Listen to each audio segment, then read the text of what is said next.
प्रसंग चल रहा था। देवाधिदेव महादेव आदि गुरु भगवान शंकर का अपमान किया दक्ष ने।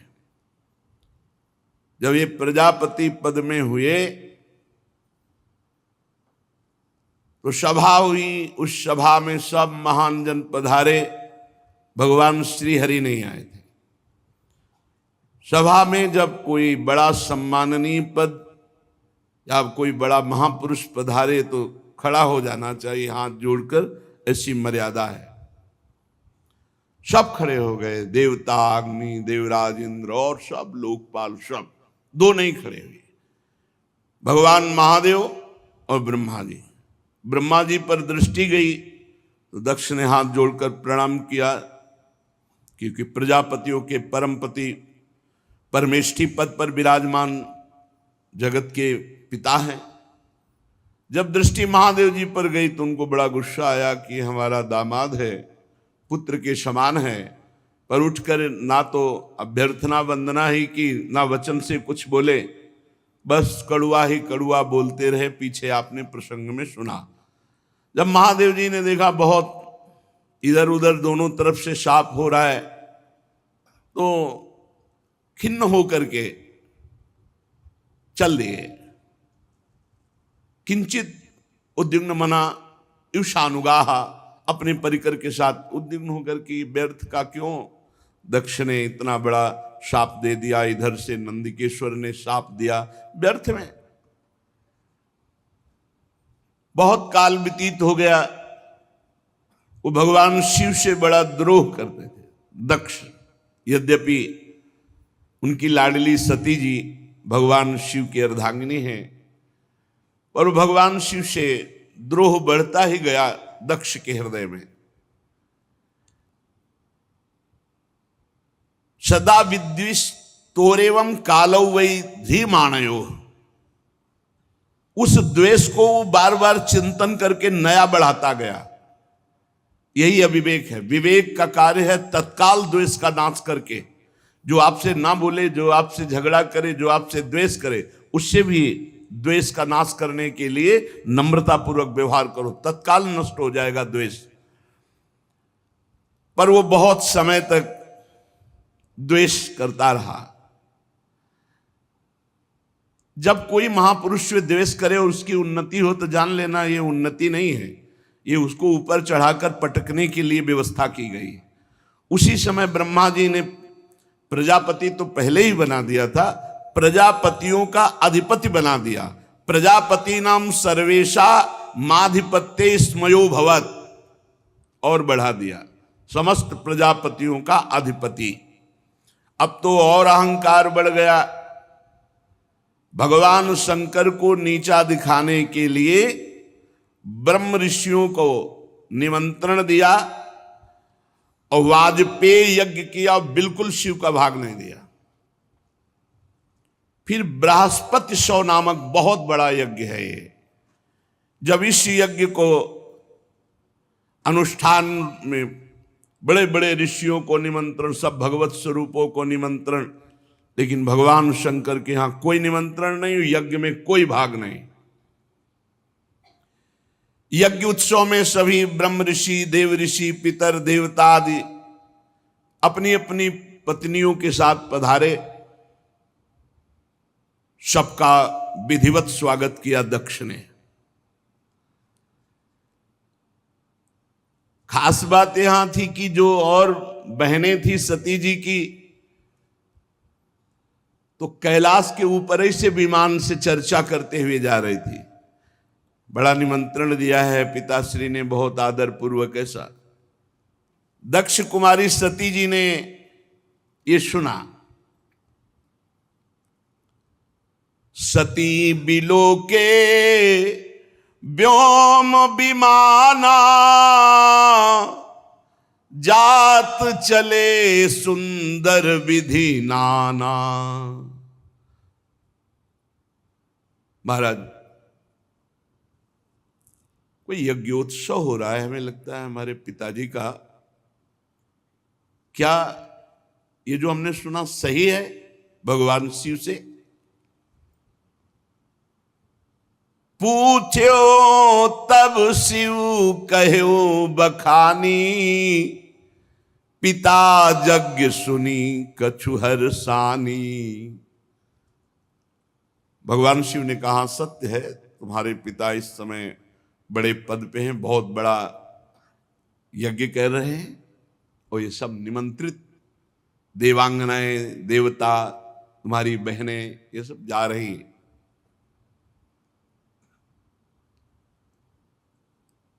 कहा प्रभु मेरी भी इच्छा हो रही, मैं भी जाऊं।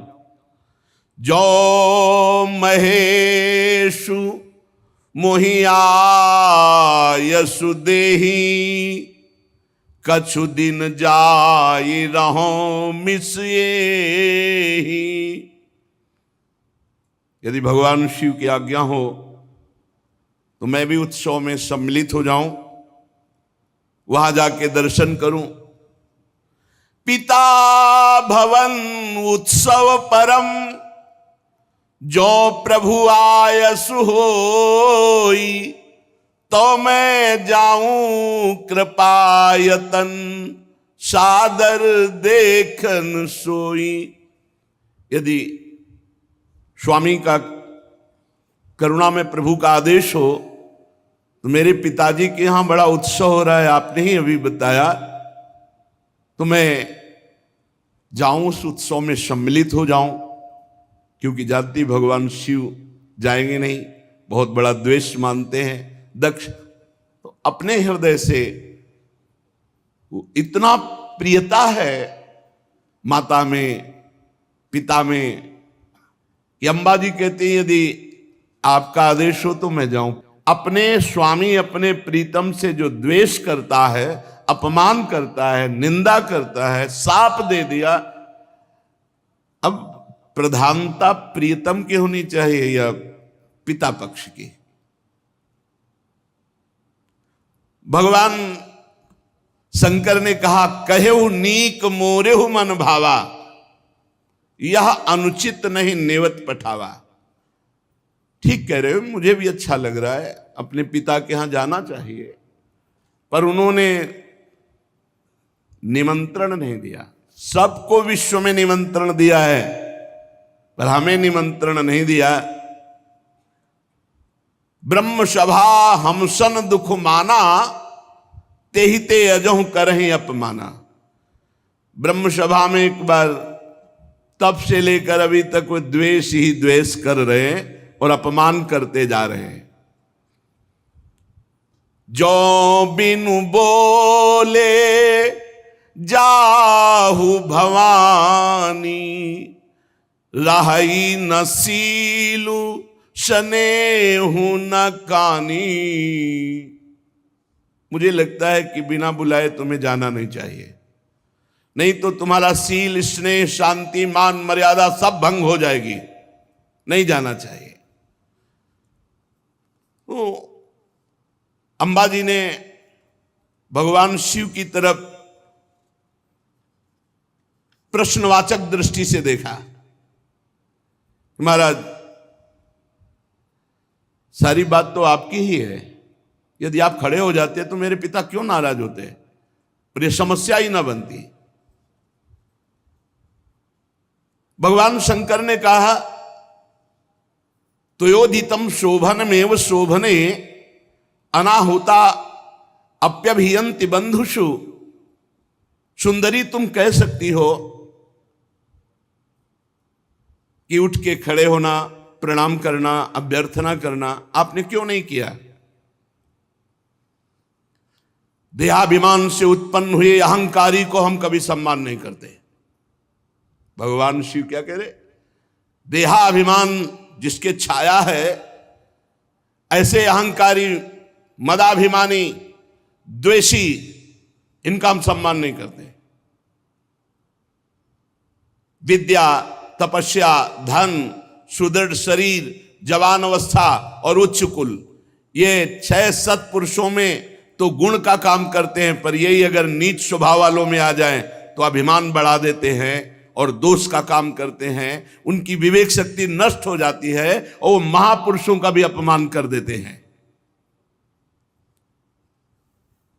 इसी से जिन्हें तुम अपना बांधव समझ रही हो वो हमें शत्रु समझ रहे हैं। तुम्हें नहीं जाना चाहिए। बाण से बिंदने पर हृदय में उतना कष्ट नहीं होता जब प्रियजनों के द्वारा वाणी से हृदय भेद दिया जाता है। रात दिन वो वाणी वाले दुख देते रहते हैं, पीड़ा देते रहते हैं। सुंदरी, तुम जानती हो कि तुम्हारे पिता बड़ी उन्नति को प्राप्त हैं। वे तुम्हें बहुत प्रेम भी करते थे, अब नहीं करेंगे क्योंकि तुम मेरी अर्धांगिनी हो। तुम्हें मान नहीं मिलेगा क्योंकि मुझसे वो द्वेष करते हैं।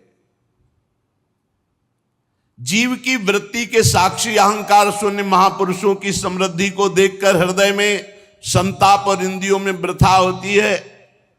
अहंकारी को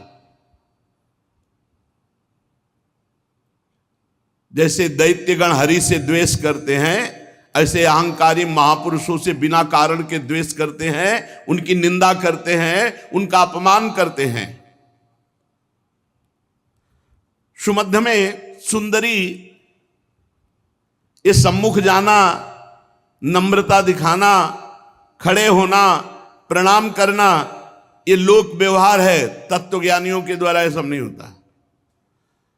तत्वज्ञानी बहुत अच्छे ढंग से लोक व्यवहार का निर्वाह करते हैं। क्या वो अंतर्दृष्टि से आत्म भाव में भगवान वासुदेव का ही नमन करते हैं, किसी दूसरे का नहीं। परम पुरुष वासुदेव को प्रणाम कर लिया, सबका प्रणाम हो गया। हम देहाभिमानियों का सम्मान नहीं करते। ना देह मानी ने, जो देह अभिमानी हैं ऐसों का सम्मान नहीं करते। पदाभिमानी, देहाभिमानी, इनका सम्मान नहीं करते। भगवत ऋषि जी ने भी कहा है, भूत भविष्य लोक 14 में भये हुए हरि प्यारे, 300 व्यवहार हमारो अभिमानिन ते न्यारे। अभिमानिन भगवान शंकर ने भी कहा। सबके अंतःकरण में विशुद्ध भगवान वासुदेव विराजमान है। उन्हीं वासुदेव का नमस्कार, सबका नमस्कार। जैसे मूल में जल चढ़ा दो सब जगह पहुंच जाता है। हम तो सिर्फ भगवान इंद्रियातीत वासुदेव को नमस्कार करते हैं, दूसरे को नहीं। इसलिए विचार करो, प्रजापतियों के यज्ञ में मेरा क्या अपराध था? मेरे प्रति कटुवाक्य, तिरस्कार, अपमान, निंदा, शाप, ये सब क्या है? दक्ष यद्यप तुम्हारे शरीर को उत्पन्न करने वाला पिता है तो भी मेरे से शत्रुता का भाव रखता है, इसलिए तुम्हें बिल्कुल नहीं जाना चाहिए। यदि ब्रजिष्यसि, यदि जाओगी तो मद्वचो भद्रम भवत्या न ततो भविष्यति संभावितस्य स्वजनात् पराभवो यदा सा सद्यो मरणाय कल्पते। यदि मेरी बात मान लो करके तुम नहीं जाती हो तो परा मंगल होगा, और अगर मेरी बात की अवहेलना कर दी और तुम चली जाती हो तो इतना ध्यान रखो, प्रतिष्ठित व्यक्ति का जब अपने प्रियजनों के द्वारा अपमान होता है तो उसका एक ही निर्णय निकलता है, मृत्यु। संभावितस्य स्वजनात् पराभवो यदा सा सद्यो मरणाय कल्पते। स्पष्ट भगवान शिव ने कह दिया, इसका परिणाम मृत्यु ही होगा अगर मनमानी करोगी तो। भगवान शंकर मौन हो गए। सती जी ने फिर दृष्टि से देखा, इस बार थोड़ा रुद्र दृष्टि थी, प्रश्नवाचक दृष्टि थी। इस बार मानो प्रश्न था कि हमने तो शास्त्रों में सुना है कि गुरु के यहां बिना बुलाए जाना चाहिए, पिता माता के यहां बिना बुलाए जाना चाहिए। तो यदि मैं बिना बुलाए जाती तो कोई दोष थोड़ी, शास्त्रीय दोष भी नहीं है, क्योंकि भगवान शंकर ने कहा जो बिन बोले जाओ भवानी, राहे न सील स्नेह न कानी।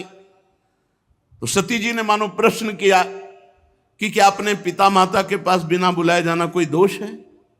गुरु जी के यहां निमंत्रण ना मिलने पर भी जाना चाहिए, यही मर्यादा है। ये नहीं कि तुम्हें बुलावें प्रार्थना करें तो नहीं। यद्यपि मित्र प्रभु पितु गुरु गेहा, जाई बिनु बोले हूं न संदेहा।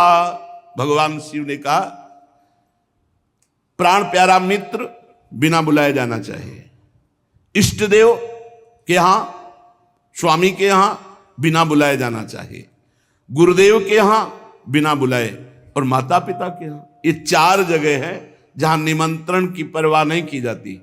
परम प्राण प्रिय मित्र, स्वामी का गृह, और गुरुदेव और माता पिता। भगवान शंकर ने कहा ठीक सिद्धांत है ये, पर तदपि विरोध मान जहां कोई, तहां गए कल्याण न होई। यदि मित्र द्रोह रखता है तो नहीं जाना चाहिए, यदि माता पिता द्वेष रखते हैं तो नहीं जाना चाहिए, यदि गुरु की इच्छा है कि तुम ना हो तो फिर नहीं जाना चाहिए, यदि स्वामी की इच्छा है कि तुम हमारी दृष्टि में ना पड़ो तो नहीं जाना चाहिए। तदपि विरोध मान जहां कोई, तहां गए कल्याण न होई। भगवान शिव ने कहा वहां नहीं जाना चाहिए। भांति अनेक शंभु समुझावा, भावी बस न ज्ञान उर आवा। भगवान शंकर बहुत प्रकार से समझा रहे हैं, लेकिन अंबाजी को भगवान शंकर की सीख इस समय अच्छी नहीं लग रही। क्यों? क्योंकि ममत्व जोर कस गया।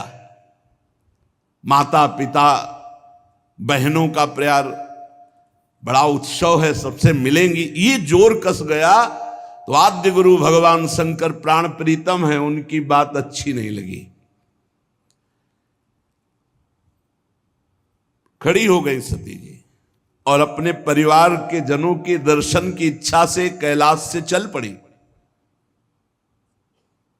फिर लौट आती है, फिर भगवान शंकर को देखती है, फिर चल पड़ती है, फिर लौट आती है। इस प्रकार कई बार ऐसी दुविधामयी स्थिति हुई। बंधुजनों की प्रबल मिलने की इच्छा और महादेव जी नाराज ना हो जाए, ये ऐसी दुविधा दुचित स्थिति आ गई। बार बार निकलना, बार बार वापस आना, आखिरी बार भगवान की शंकर की तरफ रोष दृष्टि से देखा, कांपने लगा शरीर सती जी का, और ऐसा लगा मानो भस्म कर देंगी। ततो विनिः स्वस्य सती विहाय तम शोकेन रोषेण च दूयता हृदा। शोक क्रोध चित्त को बेचैन कर दिया और भगवान शंकर की तरफ रुद्र दृष्टि से देखा। आखिरकार जिन भगवान शिव ने अपना अर्धांग उनको बनाया, उनको छोड़कर वो लंबी लंबी सांस लेती हुई माता पिता के घर की तरफ चल पड़ी।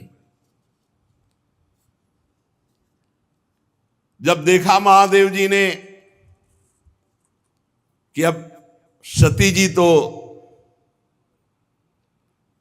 रुकेंगे ही नहीं, तो कई हजार रुद्रगणों को आदेश किया और अपने निजी वाहन वृषभराज नंदकेश्वर को आदेश किया, जाओ तुरंत जाओ। हजारों भगवान शिव के पार्षद माता जी से विनय की कि वाहन पर विराजमान हो। अपने वाहन पर नहीं माता जी जा रही, भगवान शिव के वाहन नंदकेश्वर वृषभराज पर विराजमान हुई। मैना पक्षी गेंद दर्पण जितना सामग्री श्रृंगार की, श्वेत छत्र चंवर माला राजचिन्ह दुंदुभी शंख बांसुरी और हजारों की संख्या में शिव पार्षद आसपास से ये भगवान शिव ने अपनी तरफ से। माता जी आखिरी बार तो बहुत रुद्र दृष्टि देख करके गई। अब जब सेवकों के साथ यज्ञशाला में प्रवेश किया तो वहां ब्राह्मण लोग वेद ध्वनि उच्च स्वर से होड़ लगी हुई थी। देखा स्वर्ण डाब चर्म आदि के जो मिट्टी काठ आदि के पात्र अलग अलग, सब देवताओं का भाग, सबकी व्यवस्था, लेकिन पूरी यज्ञ में कहीं भी भगवान शंकर का कोई स्थान नहीं, कोई भाग नहीं। सती जी को जे ही दक्ष ने देखा तो बड़े क्रोध दृष्टि से देखा और कोई आदर नहीं, कोई बातचीत नहीं। सती जी ने देखा, अरे मेरे प्रीतम का कहीं यज्ञ में कोई भाग नहीं और ये पिता होकर मेरे साथ ऐसा बर्ताव। बहनें जो बड़ी मुस्कुराती हुई एक उपहास जनित ऐसे, निमंत्रण तो गया होगा आपके पास। सती जी के हमारे पास, हमारे लिए तो वाहन भी गया था, व्यवस्था भी गई थी। अच्छा भले आ गए, उपहास। केवल एकमात्र सती जी की माता उस सहृदय प्रेम से मिली। सादर भले ही मिली एक माता, भगिनी मिली बहुत मुस्काता। दक्षिण कछु पूछी कुशलाता, सती बिलो की जरे सब गाता। सती जाई देख्यू जब जागा, कतहु न दीख शंभु कर भागा। तब चित चढ़े जो शंकर कहेऊ, प्रभु अपमान समुझी उर दहेऊ। सती जी ने देखा कि बहनें मुस्कुरा करके मिल रही हैं, पिता तो देखते ही जल गया और भगवान शंकर का कहीं कोई भाग नहीं। बहुत क्रोध आया, मानो संपूर्ण लोकों को अंबा भस्म कर देंगी। दक्ष की तरफ देखकर कहा, कर्म मार्ग के अभ्यास में घमंडी शिव जी से द्वेष करता है। तब तक मर्यादा रहती जब तक इष्ट पर प्रहार न हो। अगर इष्ट के संबंध पर प्रहार हो तो जैसे पिताश्री कह के बात करने वाले प्रहलाद जी ने दैत्यराज कह के बात किया, ऐसे का कर्म मार्ग के अभ्यास में लगा हुआ घमंडी तो भगवान शिव से दोह करता है। लड़खड़ा रही थी क्रोध में वाणी अंबा जी की, तू पिता है क्या? तू जानता है भगवान शंकर से बड़ा कोई सृष्टि में है? नायस्य लोके त्यतिसायनः प्रियस्तथा प्रियो देह भृताम प्रियात्मना तस्मिन् समस्तात्मनि मुक्त वैरिके रीते भवंतम कतमः प्रतीपयेत। तू जानता है जिनका न कोई प्रिय है ना प्रिय है, सदैव अपने आत्म स्वरूप में निमग्न रहते हैं, उनसे वैर किया तूने। सर्व कारण परमेश्वर भगवान शिव से तेरे जैसा घमंडी और कौन हो सकता है जो वैर करे? ब्राह्मणों, तुम लोग दोष देख रहे हो फिर भी यज्ञ करा रहे हो। साधारण पुरुष ऐसा नहीं कर सकता। जिस यज्ञ में भगवान शिव का भाग नहीं दिया गया, अहंकार पूर्वक करता है, वो यज्ञ कैसा? इसका मतलब तुम सब दंड के भागी बनोगे। खेद है, महापुरुषों का अपराध जिस सभा में होता है, सभा सहती पूरी सभा को दंड भोगना पड़ता है, पूरी सभा को। जो दुष्ट मनुष्य स्वरूप इस शरीर को आत्मा मानता है और भगवान शिव से या महापुरुषों से द्रोह करता है, निंदा करता है, उसका सर्वनाश निश्चित होता है। महापुरुष नहीं करते कुछ, उनकी चेष्टा पर ध्यान भी नहीं देते, परंतु उनके चरणों की धूल उस महान अपराधी को भस्म कर देती, नष्ट कर देती है। महापुरुषों की निंदा जैसा जघन्य कार्य इन देहाभिमानी को ही शोभित होता है। शिव, ये दो अक्षर एक बार जिसकी मुख से निकल जाए तत्काल समस्त पापों का नाश करके परम पद प्रदान कर देते हैं। शिव, भगवान शंकर की आज्ञा का कोई उल्लंघन त्रिभुवन में कर सके? पवित्र कीर्ति मंगल में मेरे स्वामी शंकर से द्वेष करता है पिता, तू अमंगल रूप है, तेरा सर्वनाश निश्चित है। अंबाजी बोली, अरे भगवान शिव तो महापुरुषों के भी महापुरुष है, जिनका मन मधुकर ब्रह्मानंद रस में डूबा रहता है, जिनके चरणों की सेवा के लिए सनक सनंदन सनातन सनत कुमार बड़े बड़े ब्रह्म ऋषि याचना करते हैं। उन विश्वबंधु विश्व आत्मा भगवान शिव से वैर तेरे जैसा अहंकारी ही कर सकता है। अरे भगवान शिव स्मशान भूमि की चिता को लगाते हैं, नरमुंडों की माला पहनते हैं, जटा बिखेरे भूत पिशाच साथ रखते हैं, पर उनके चरणों से गिरे हुए निर्माल्य को ब्रह्मा आदि बड़े बड़े देवता मस्तक पर धारण करते हैं। निरंकुश, धर्म मर्यादा विहीन, अय दक्ष, जब मेरे स्वामी ये कहेंगे आओ दक्षायणी, तो मैं सुन नहीं पाऊंगी, क्योंकि शरीर से तेरा संबंध है और तू मेरे प्रीतम से द्रोह करता है, निंदा करता है। जब अपने स्वामी की कोई निंदा करे तो शरीर में सामर्थ्य हो तो उसकी जबान काट ले, नहीं तो कान बंद करके निकल जाए। अंबाजी कह रहे, करुणों पिधाए निर्याद्यत कल्प ईशे धर्मा वितर स्तृणभिर नभिरस्य माने छिंदात प्रसई रुसती मसतीम प्रभुश्चे जिभ्याम। या तो कान में अंगुली डाल करके सभा से निकल जाए और या उसकी जबान काट दे जो अपने इष्ट की, अपने स्वामी की निंदा कर रहा हो। बकवाद करने वाली अमंगल रूप दुष्ट जिह्वा को काट डाले।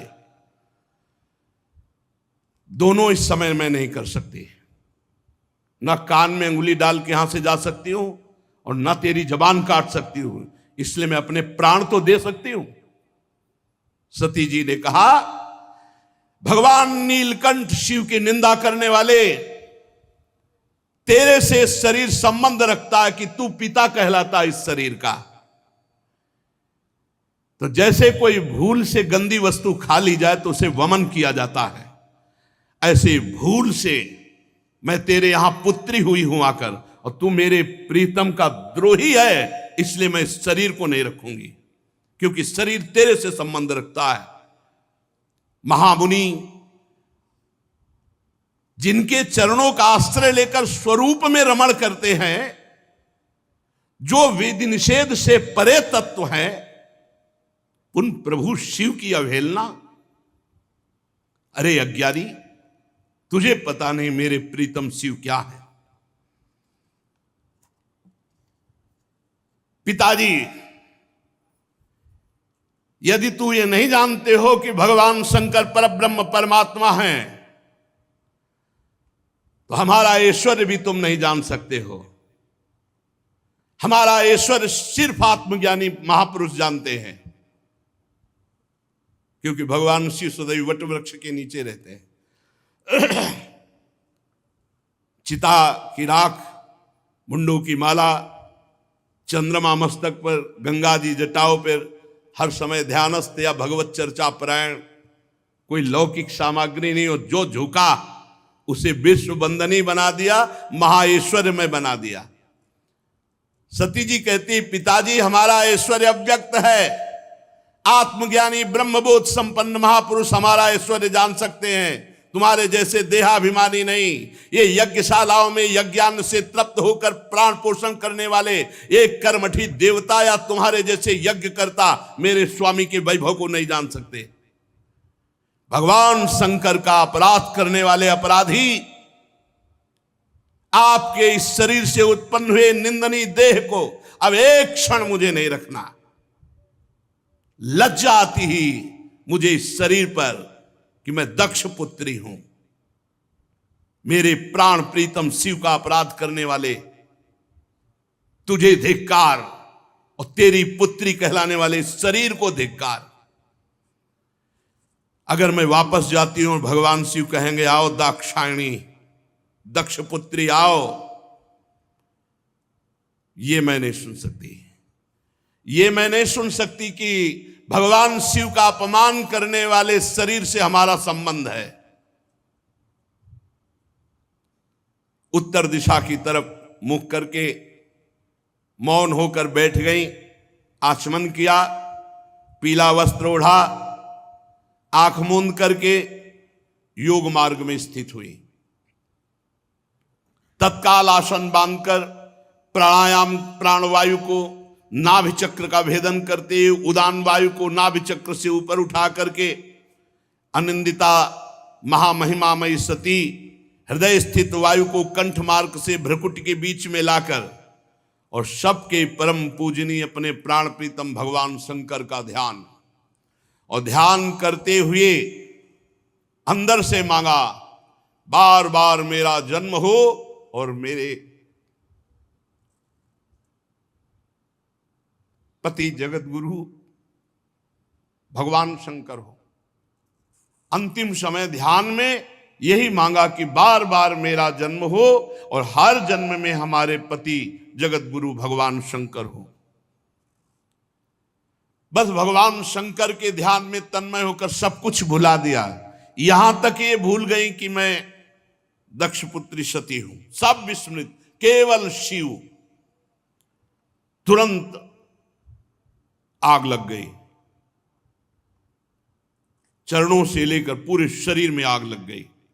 भगवान शिव के चिंतन में तन्मय और अपने प्राण त्यागने की जे भी धारणा की तो योगाग्नि प्रकट हो गई अंबा जी के शरीर में। हाहाकार मच गया, पूरे शरीर में दिव्य आग।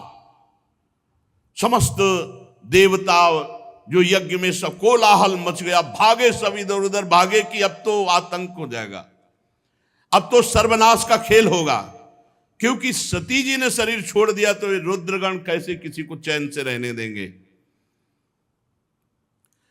जो बड़े बड़े याज्ञिक थे उन्होंने कहा, अरे ये दक्ष के दुर्व्यवहार से कुपित होकर देवादिदेव महादेव की प्रिया सती ने अपने शरीर को त्याग दिया।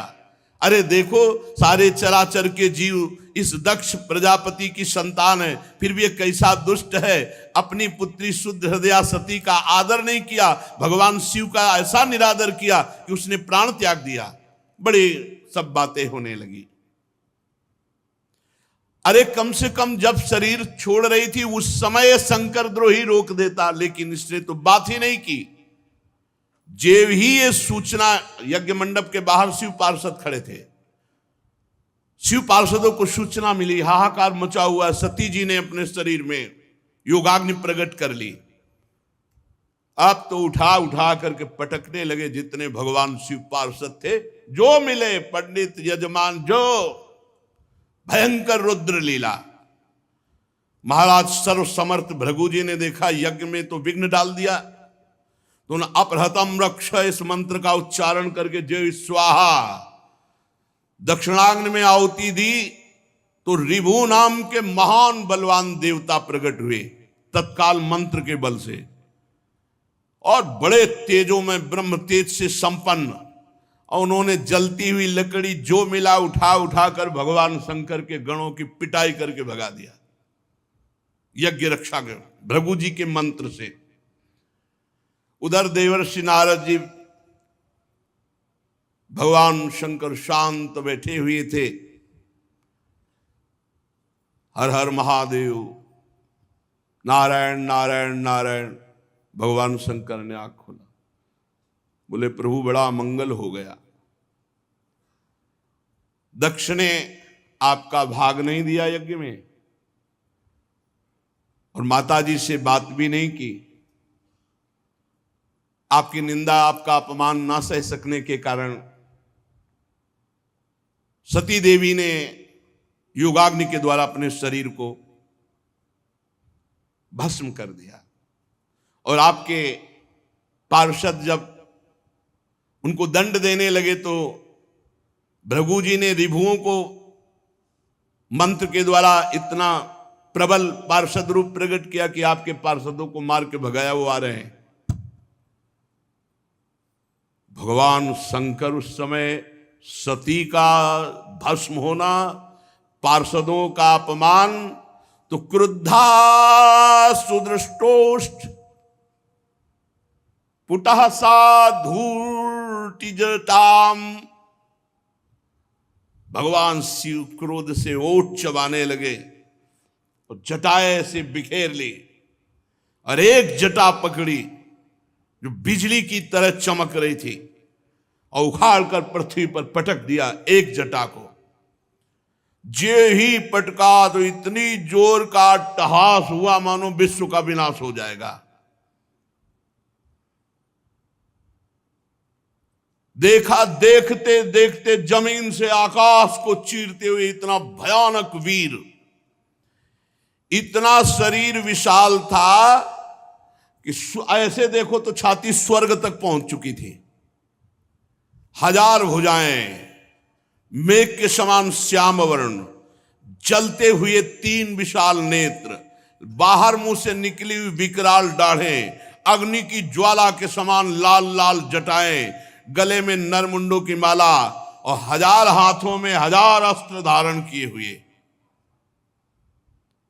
तम किम करोमीति गृणंतमाह बद्धांजलिम भगवान भूतनाथा।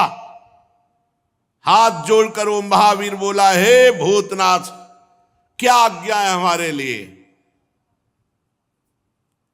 दक्षम सयज्ञम जहि मद भटानाम त्वम गणो रुद्र भटांश को मैं। भगवान शंकर ने कहा, जाओ दक्ष, उसके यज्ञ, पार्षद, यज्ञ करता सबको नष्ट कर दो। देवादिदेव भगवान शंकर जे भी ऐसी आज्ञा दी तो उस महावीर पार्षद का नाम वीरभद्र। भगवान शंकर के चरणों को स्पर्श करके, परिक्रमा करके चलने को जैसे ही अगला कदम रखा मानो भूकंप आ गया। इतना विशाल का शरीर, ऐसा मालूम होने लगा मानो भूकंप आ गया। बड़े वेग से कुछ ही क्षण में सिंहनाद दहाड़ करते हुए यज्ञ मंडप की तरफ। 1000 हाथों में और अस्त्र तो है, भगवान शंकर का विशेष त्रिशूल हाथ में लिए हुए, मानो त्रिशूल संसार का संहारकारी मृत्यु ही त्रिशूल रूप धारण किए हो। हजारों सेवक और पीछे चल रहे रुद्रगण, आगे वीरभद्र। वीरभद्र के पैरों की धमक से पृथ्वी हिल रही थी। ऋत्वज यज्ञशाला में जजमान सदस्य ब्रह्म ऋषि धमक से समझ गए कुछ गड़बड़ होने वाला। अट्टहास सुनाई दिया, धूल दिखाई दी, तो जो चतुर विद्वान ब्रह्म ऋषि थे तो उन्होंने कहा कि अभी निकल लो। जो कुछ समझदार थे वो तो लघु शंका के बहाने, और जो थे कि मैं मंत्र के द्वारा अब देवता प्रकट करूंगा फिर रुद्रगणों की, अब वो बात नहीं थी, क्योंकि ये और कोई नहीं, महाकाल स्वयं रूप धर के वीर रुद्र का। जब वो चल रहे थे तो ऐसा लग रहा था आंधी तूफान चल रहा है, इतनी धूल उड़ रही थी।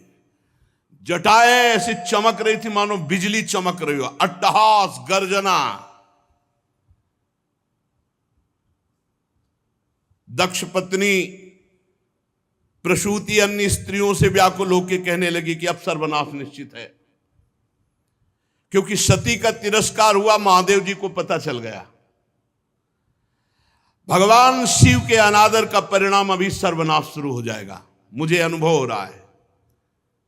इतने ही में प्रलय काल उपस्थित जटाजूट बिखेरे हुए, शस्त्रास्त्रों से सुसज्जित और सामने तांडव करते हुए, और रुद्रगण और विशाल काय शरीर वीरभद्र मेघ गर्जना के अट्टहास से 10 दिशाएं कंपायमान कर दी।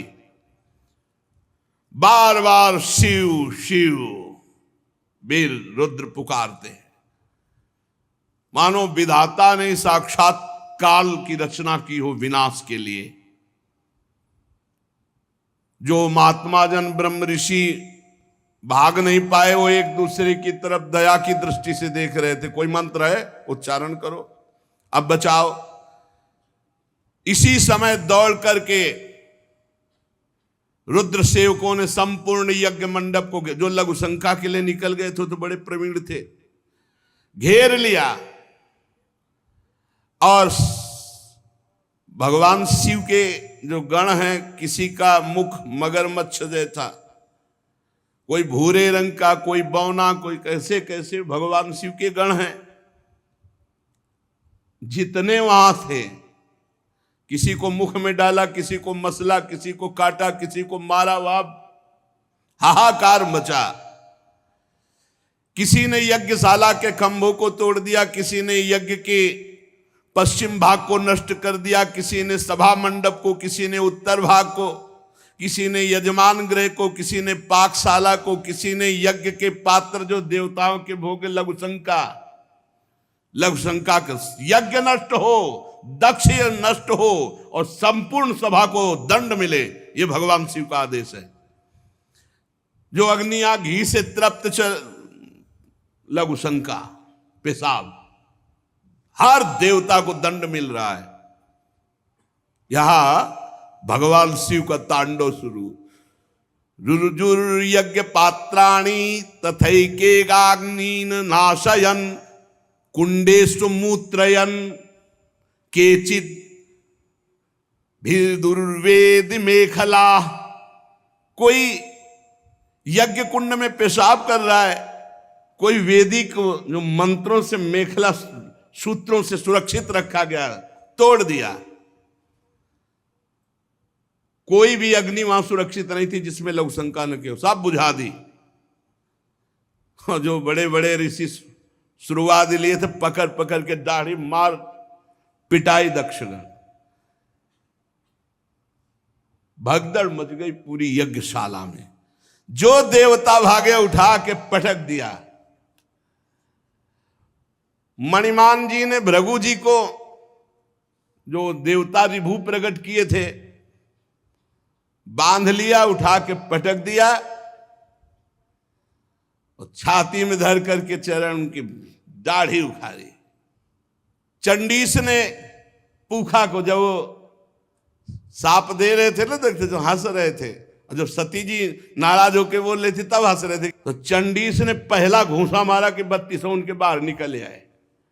जो पूषा देवता थे, नंदीश्वर ने भग देवता को पकड़ा हो, आंख दिखा दिखा के दोनों आंखें फोड़ दी। और वीरभद्र ने प्रजापति दक्ष को ऐसे, जैसे बाज अपने पंजे में पकड़ लेता छोटे पक्षी को, ऐसे दक्ष प्रजापति को पकड़ा। भगवान शंकर के रुद्रों की जो सेना थी, भयंकर लीला शुरू हुई। बड़े बड़े देवता गिरा के मार पत्थर कुचल रहे हैं। जितने ऋत्वा सदस्य देवता जितने आए हुए निमंत्रण में थे, कोई ऐसा नहीं जिसको पीटा न हो, जिसके अंग भंग ना हो गए हो। भगदड़ मच गई पूरी, किसी को भागने नहीं दिया, आसपास से घेरे हुए। भृगु जी शुरुआ हाथ में लिए थे। वीरभद्र का बड़ी लंबी दाढ़ी उखाड़ ली गई। जो प्रजापति ऐसे मुछ ऐठे हुए सब बैठे थे, महादेव जी के पार्षदों ने मुछ उखाड़ ली, किसी की दाढ़ी उखाड़ ली, दांत तोड़ दिए, आंख फोड़ दिए। भारी देवादिदेव महादेव जी के पार्षद, इस समय न कोई मंत्र काम कर रहा है ब्रह्म ऋषियों का, न साप काम कर रहा है कि जाओ कुछ नहीं, जल लिए रहो हाथ में, कुछ नहीं। ये शिव प्रताप है।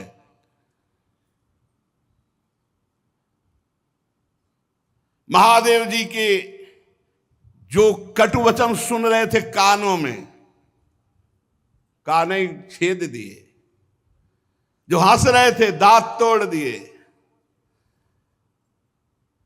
वीरभद्र उठा के पटक दिया दक्ष को, छाती पे घुटना रखा, पर मंत्रों से इतना सुदृढ़ यजमान को कर दिया गया था कि काल भी नहीं मार सकता अस्त्र के द्वारा। अब एक विशेष तलवार से उन्होंने, लेकिन खरोच भी नहीं लगी दक्ष के गले में। हर शस्त्र का प्रयोग किया वीरभद्र ने, लेकिन मंत्रों के बल से जजमान सुरक्षित थे, दक्ष का एक रोम भी नहीं काट पाए। तब वीरभद्र ने कहा जरूरत ही नहीं अस्त्र की, धरालाद और पकड़ के खोपड़ी ऐसे ऐठ करके, वैसे किसी अस्त्र से नहीं काट, ले तुम्हारे मंत्र काम।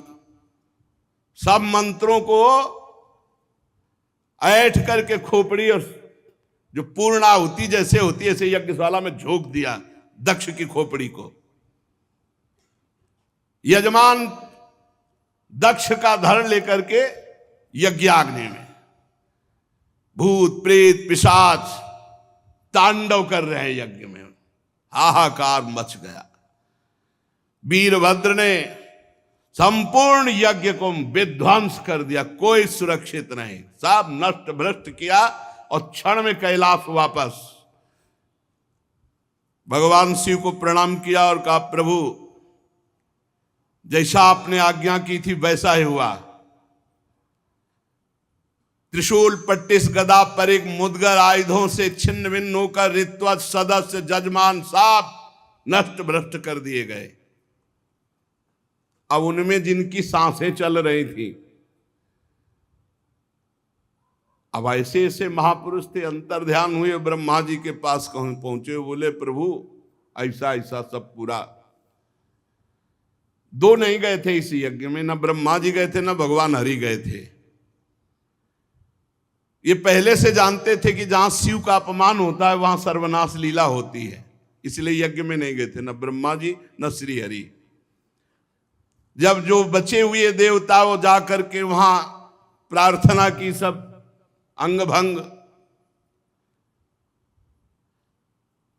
भगवान श्री हरि ने कहा परम तेजस्वी पुरुष का अगर कोई दोष भी बन जाए तो उसका अपराध नहीं करना चाहिए, फिर निर्दोष महापुरुष का अपराध करने पर तो सर्वनाश हो ही जाएगा। अगर वो तेजस्वी पुरुष है, अगर उससे कोई अपराध भी बन जाए तो उसके साथ अपराध के बदले में अपराध न करे, नहीं तो नाश हो जाएगा। फिर जो निर्दोष महापुरुष हैं उनकी निंदा उनका अपमान तो सर्वनाश कर ही देगा। और फिर तुम लोगों ने भगवान शंकर का अपमान, भगवान शंकर की निंदा, भगवान शंकर को भाग न देना। चलो अब जो हुआ सो हुआ, सब चलो भगवान शंकर के पैर पकड़ो। तुम लोग शुद्ध हृदय से यदि भगवान शंकर की प्रार्थना करोगे तो बहुत जल्दी, आशुतोष हैं वो बहुत जल्दी प्रसन्न हो जाते हैं। दक्ष के दुर्वचन, दक्ष का अपमान, प्रिया सती का वियोग, इसलिए तुम यदि मंगल चाहते हो, दूसरा संकल्प ना बनने पावे, सब चलो भगवान शंकर के पैर पकड़ो, चल के क्षमा अपराध मांगो। अगर दूसरी बार कुपित हो गए तो लोकपालों के सहित लोक के लोक भस्म हो जाएंगे, किसी की ताकत नहीं कि बचा सके। भगवान ने ऐसा कहा। भगवान रुद्र परम स्वतंत्र हैं, उनकी सामर्थ्य को न तो कोई ऋषि मुनि जानता, न कोई देवता जानता है, न देवराज इंद्र जानते हैं, न यज्ञ स्वरूप और कोई, और यहां तक कि मैं स्वयं नहीं जानता हूं क्यों कितने सामर्थ्यशाली हैं। इसलिए एक ही उपाय है, चलो सब चरण पकड़ लो भगवान शंकर की।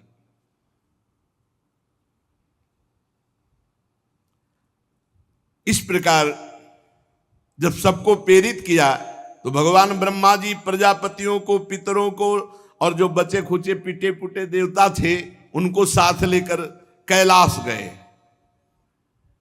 कैलाश पर्वत दिव्य औषधियों से, दिव्य मंत्रों से और योग आदि से सुरक्षित है। ऐसा नहीं कि हर कोई कैलाश में प्रवेश पा लेगा। दिव्य औषधियां, दिव्य मंत्र, दिव्य योग आदि और दिव्य देवता किन्नर गंधर्व आदि के द्वारा सुरक्षित है।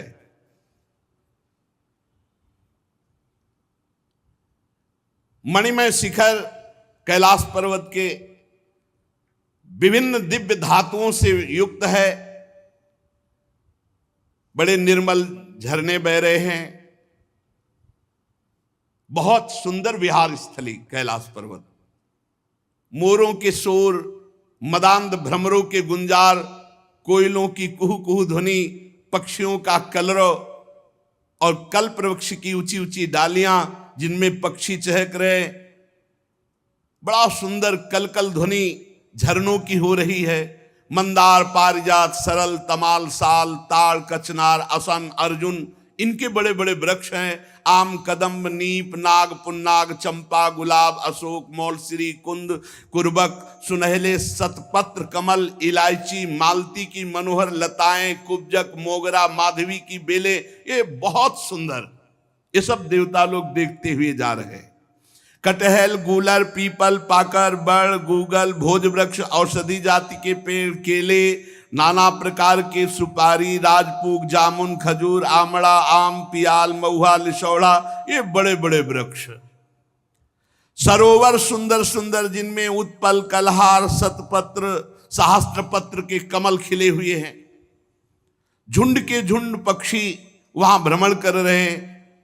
हरिन, बानर, जंगली सुअर, सिंह, रीछ, शाही, नीलगाय, सरब, बाघ, कृष्ण मृग, भैंसे, करणांत, एक पद, अश्वमुख, भेड़िया, कस्तूरी मृग, ये सब झुंड के झुंड बनाकर, और देखा कि उसके चारों ओर नंदा नाम की दिव्य नदी, जिसमें केवल देवी सती ही स्नान करती थी। परम पवित्र कैलाश पर्वत की रमणीयता को देवता बड़े आश्चर्यचकित होकर देखते हुए जा रहे हैं। वहां अलका नाम की एक सुरम्यपुरी सौगंधिक वन देखा, जिसमें सुगंध फैलाने वाले सौगंधिक नाम के कमल खिले हुए थे।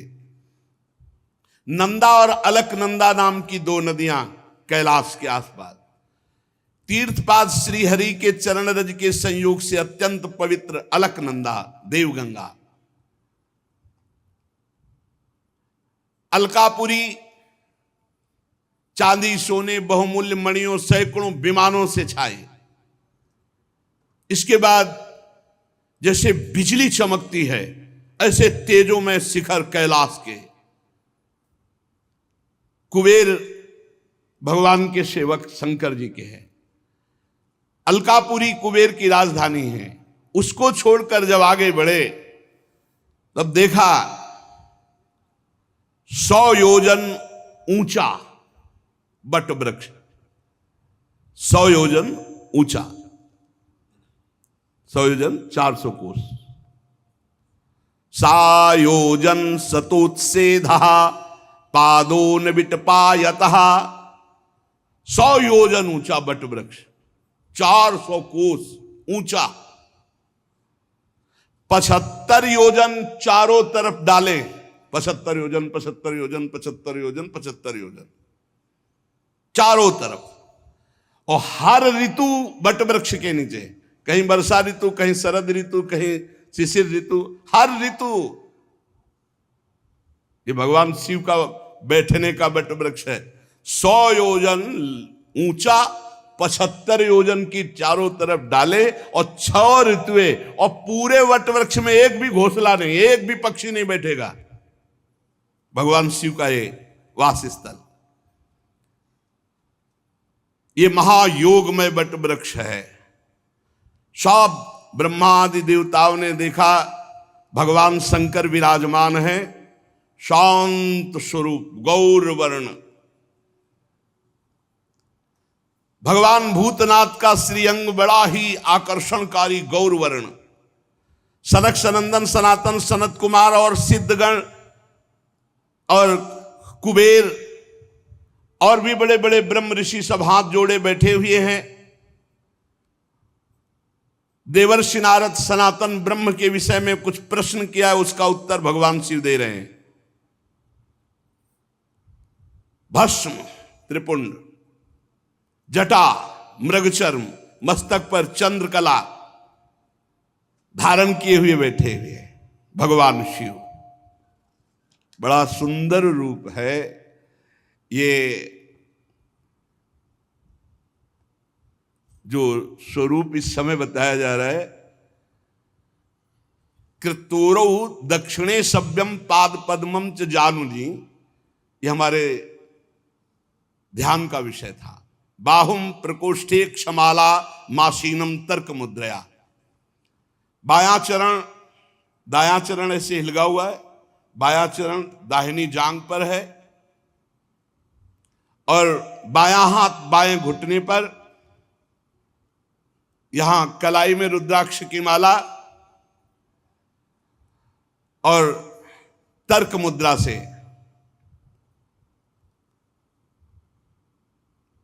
भगवान शिव ऐसे बाएं इसमें, बायां पैर दाहिनी जांग पे, दाहिना चरण हिलिक रहा है। और योग पट्ट कहते हैं काठ की बनी हुई टहनी, टेकनी जिसमें ऐसे वो ऐसे दाहिनी तरफ लगी हुई। बड़े बड़े देवता, मननशील मुनि, बड़े बड़े लोकपाल सब हाथ जोड़े खड़े हैं, ऐसी मुद्रा में उपदेश कर रहे हैं। यहां रुद्राक्ष की माला, ज्ञान मुद्रा, आशीष मुद्रा, अर्धनेत्र खुले हुए, बाएं चरण को दाहिनी जांग पर और दाहिना चरण हिलगा हुआ, वो ऐसा अद्भुत गौरवर्ण स्वरूप, यही ध्यान का विषय था।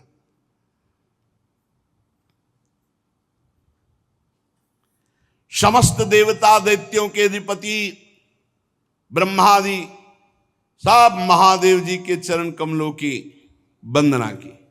जी देखा ब्रह्मा जी आए, भगवान शिव आसन से खड़े हो गए और सिर झुकाकर ब्रह्मा जी की वंदना की। चारों ओर महर्षियों से, अन्यान्य सिद्ध गणों से सब घिरे हुए महादेव जी को, और ब्रह्मा जी भी नमस्कार मुद्रा में, और भगवान शिव ब्रह्मा जी को नमस्कार। चंद्रमौली भगवान शिव बड़ी गंभीर मुद्रा में से हंसते हुए ब्रह्मा जी ने कहा, जाने त्वामीशं विश्वस्य जगतो योनि बीजयो शक्ति शिवस्य च परम यत्तत् ब्रह्म निरंतरम। मैं जानता हूं स्वामी, आप संपूर्ण जगत के रचयिता है, पालन करता है और संहार करता है। ब्रह्मा जी कह रहे हैं विश्व की योनि शक्ति और विश्व के पुरुष शिव स्वरूप आप ही पर ब्रह्म है, आपसे ही संपूर्ण सृष्टि प्रकट होती है, शिव और शक्ति से। भगवान आप शिव शक्ति से संपूर्ण लीला करते हुए इस जगत को मकड़ी के जाले के समान प्रकट करते हैं, इसी पर खेलते हैं। आपकी ही बांधी हुई वर्णाश्रम धर्म की मर्यादा है। महामंगल में महेश्वर जो आपकी आराधना करते हैं, वो स्वर्ग चाहे तो स्वर्ग, मोक्ष चाहे तो मोक्ष, धन चाहे तो धन, जो चाहे आप प्रदान करते हैं। महानुभाव, हम सब आपको प्रणाम करते हैं, अपने आप को आपके चरणों में समर्पित करते हैं। प्रभु, ये पशु स्वभाव वाले लोगों की गलती पर आप क्रोध न कीजिए।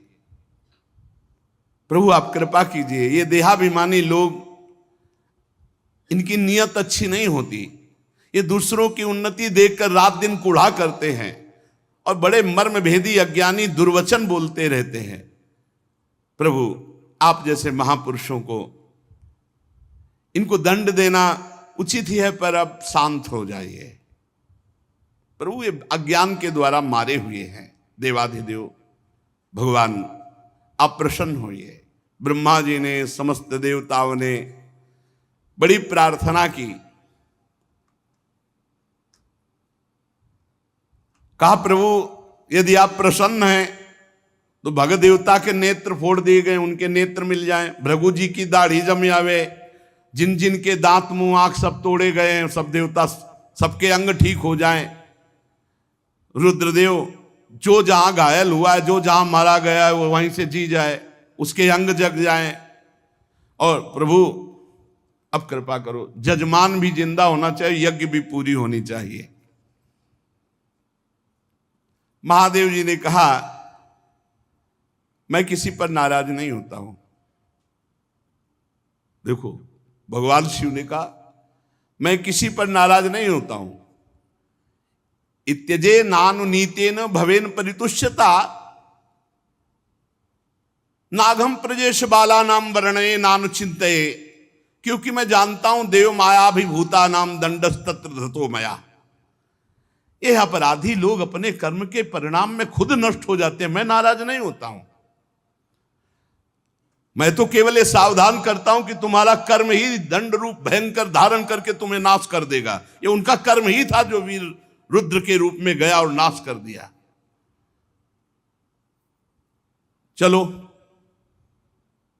सबके अंग भंग जिनके हुए हैं सबके अंग नवीन जागृत हो जाएं।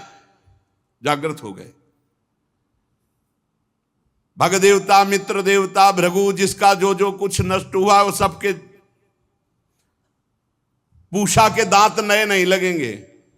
अब हलुआ का भोग लगेगा इनको, बहुत खिल्ली उड़ा रहे थे, इनके दांत नहीं आएंगे केवल, और सबके अंग आ जाएं। अब इनके पिसा हुआ भोग लगेगा। और दक्ष प्रजापति का सिर तो जल गया, बकरे का सर लगा दिया जाए, भगवान शिव ने कहा, और यज्ञ पूरी की जाए, और यज्ञ का आखिरी भाग मेरा, तो यज्ञ पूरी हो जाएगी। जिनकी भुजाएं टूट गई हैं याज्ञिकों में से, तो अश्विनी कुमार की भुजाओं से, भृगु जी की दाढ़ी भृगु जी जैसी नहीं जगेगी, बकरी जैसी जगेगी। याद तो रहेगा इनको। भगवान शंकर के वचन सुनकर ब्रह्मा जी बोले धन्य है धन्य है। अरे किसी तरह प्रसन्न तो हो गए। धन्य नहीं तो दोबारा तीसरा नेत्र खोल देते तो लोक और लोकपाल सब भस्म हो जाते। शिव है शिव, जो इनको जानते नहीं है उसे बोले भगवान शंकर अपने में आ जाए तो कोई है ही नहीं, कोई है नहीं, कोई नहीं है मगर अपने भोले हैं बस इतनी बात समझो। इसीलिए इनकी कृपा से ही सब कुछ प्राप्त होता है। हरि की प्रसन्नता, हरि की भक्ति, हरि का प्रेम। आप जानते हो राधा वल्लभ जी कौन है? इन्हीं की आत्मा है, इन्हीं से प्रकट हुए हैं, इन्हीं से प्रकट हुए। भगवान शिव है। भगवान शिव ने जब ऐसा भगवान शंकर के वचन सुनकर के कि भगवान शिव प्रसन्न हो गए, धन्य है सब देवता, अब वैसा ही किया गया। महादेव जी से कहा गया कि यज्ञशाला में पधारो, तो ब्रह्मा जी लेके गए महादेव जी को यज्ञशाला में। भगवान शंकर की दृष्टि पड़ते ही सब जीवित हो रहे हैं जितने मारे गए थे, और जैसा जैसा विधान किया वैसा सबके अंग। अब एक जो यज्ञ पशु बकरा, वो उसका सर दक्ष के गर्दन में जोड़ा गया। जे ही जोड़ा गया तो शिव दृष्टि पड़ते ही उठ गए। बहुत कड़ुआ बोलते थे। शिव को देखा अब तो हृदय एकदम, महादेव जी की स्तुति करना चाहते थे पर सती जी का स्मरण आने पर आंसू आ गए और चिल्ला चिल्ला करके वो रोने लगे। प्रेम विह्वल प्रजापति दक्ष जैसे तैसे अपने को रोका। अब बकरे की आवाज में क्या होता है स्तुति, बहुत जोर के बोलते थे। भगवान शंकर कुछ बोल ही नहीं पा रहे, तो भगवान शंकर ने सामर्थ्य दी। तब दक्ष बोले भूयान अनुग्रह अहो भवता कृतो में दंडस्त्वया मयि भृतो यद्यपि प्रलब्धा ना ब्रह्म बंधुश्चवान भगवन् नवज्ञा तुभ्यम हरेश्च कुतएव धृत व्रतेषु। भगवान मैंने अपराध किया है आपका, और आपने जो थोड़ी शिक्षा के लिए दंड दिया इसको मैं कृपा मानता हूं। आज मेरा अहंकार नष्ट हो गया। आप और भगवान श्री हरि तो आचारहीन नाम मात्र के भी अपने जनों की उपेक्षा नहीं करते। फिर प्रभु हम तो यज्ञों के द्वारा आपकी ही प्रसन्नता के लिए आपकी आराधना करते हैं, आप हमें कैसे भूल जाएंगे। प्रभु आपने ही ब्रह्मा होकर सबसे पहले आत्म तत्व की रक्षा के लिए अपने मुख से विद्या, तपस्या, व्रतादि ब्रह्म ऋषियों को उत्पन्न किया। प्रभु मैं आपके तत्व को नहीं जानता हूं, मैंने भरी सभा में आपको अपने वचनों से बेधा था, किंतु आज मैं फल पा गया। अगर आप आशीष न देते तो आज के बाद शब्द ही नहीं निकलता। प्रभु मेरे अपराध क्षमा कर दो। पूज्यतम महानुभावों को अपने जनों के अपराध क्षमा करने ही पड़ते हैं। आप अपनी करुणा भरी दृष्टि से मुझे उबार लो। अब भी आपको प्रसन्न करने के लिए मेरे पास गुण नहीं है, बस आप अपनी कृपा से प्रसन्न हो जाओ, उदारतापूर्ण बर्ताव से प्रसन्न हो जाओ। आशुतोष भगवान शंकर प्रसन्न हो गए।